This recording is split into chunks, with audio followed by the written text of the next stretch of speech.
एक खूब बात समझ लो, नमाज में दिल लगे ना लगे पढ़ना है, क्योंकि ना शुरू में लोगों की तबीयत में होता है जोश। वो क्या करते हैं, ये सवाल बहुत लोग पूछते हैं कि जोश होता है, पहले दिन तो आएंगे मुसल्ले बिछा के रुमाल पहले डाल के चले जाएंगे, मेरी जगह ये बड़े खुशबू खुशू से ने यूं करके नमाज की नीयत बांधी, किसी ने यूं किया, किसी ने यूं किया, किसी ने यूं किया, बड़े खुशबू खुशू से खड़े हुए, फिर जनाब बड़ा मजा आ रहा है, और 2 4 3 4 5 6 दिन के बाद बोला यार ये क्या मसला हो गया भाई। थोड़े दिन में आदमी क्या हो जाता है, आदी, फिर उसको बोरियत होने लगती है। उलमा कहते हैं कि असल में इबादत का टाइम उसी वक्त शुरू होता है जब आपको बोरियत महसूस होना शुरू हो जाए। असल में तो टाइम अब शुरू हुआ है। तो जो आपकी तबीयत में जोश था ना नमाज का, दुआओं का, वो तो हो गया।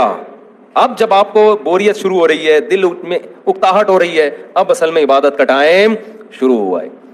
तो इसलिए काम को फोकस किया करो, इसको फोकस ना किया करो कि मेरा दिल लग रहा है या नहीं लग रहा, मजा नमाज में आ रहा है या नहीं आ रहा। काम को फोकस करो, जो अल्लाह ने ड्यूटी लगाई है, हम उस अल्लाह खुश होता है